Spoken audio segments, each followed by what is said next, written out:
Sunday here, and I'm going to see if that air conditioner is the most annoying thing in the entire universe, because if it is, I'm gonna move. Anyways, I'm in LA and just moved in, which is why last week I was missing.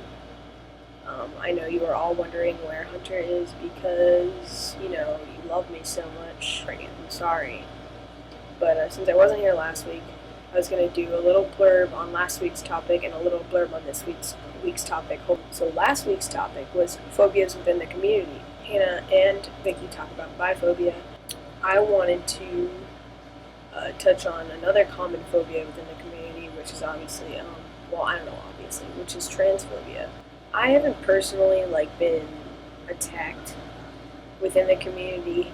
I have met a lot of supportive people mostly. I think a large part of the problem, which is a topic we're going to talk about on a later date, is the debate whether the T should even be grouped in with LGB and the rest of the acronym.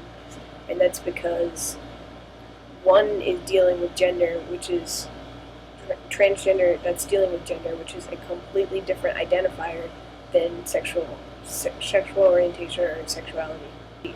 And anything, anywhere in the world, classes, books, categories, it's always gender and sexuality. They go together.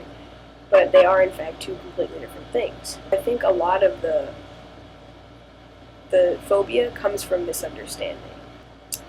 What you hear a lot within the community is that trans people are betraying the community because buying into the whole straight society, and that they're, abandoning the queer community, which is totally not true. In some cases, they stay equally involved.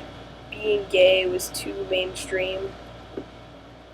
When people say that, that's I don't know, that's really fucked up to me. I'm like, really? You think we're doing this because being gay is too mainstream? Are you serious? Do you hear yourself saying this? Do you hear yourself saying that I am going through hell and back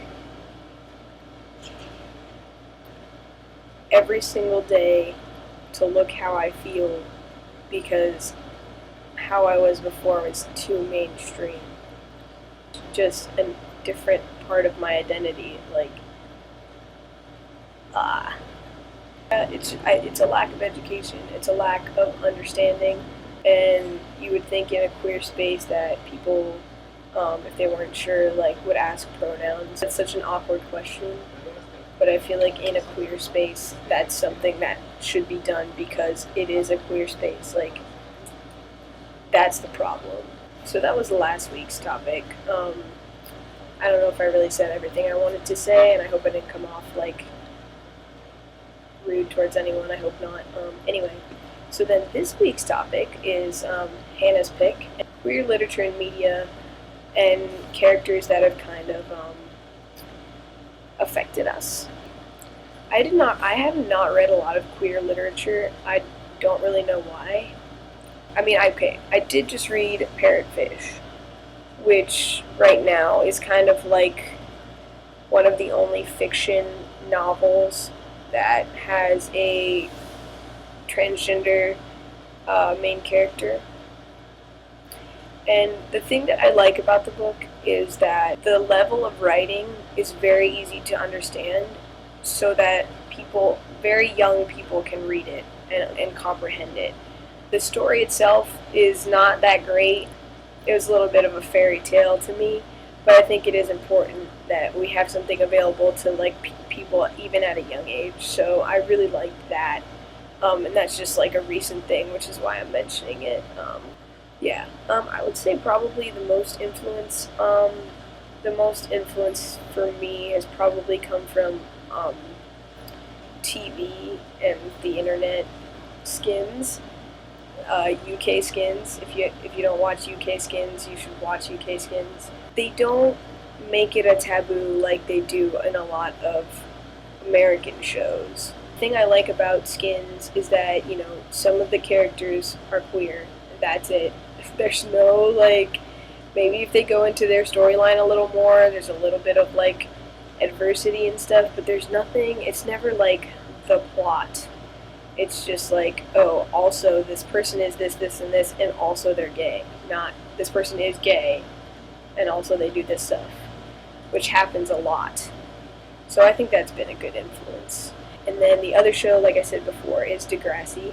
And they have, pretty sure, the first F to M character on TV. And now that they have this character, Adam, who's definitely an excellent character. I think it's great. And they're a little bit different from Skins because they focus on the problem.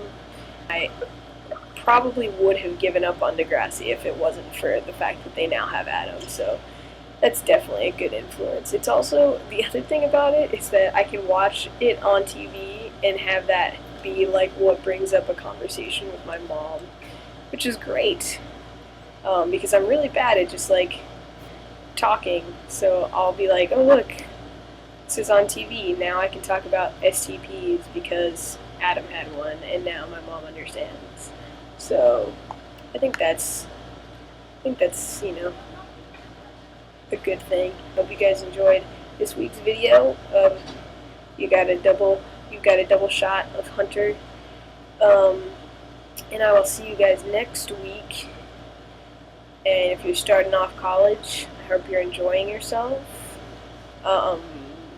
Because I am. I don't even have class today.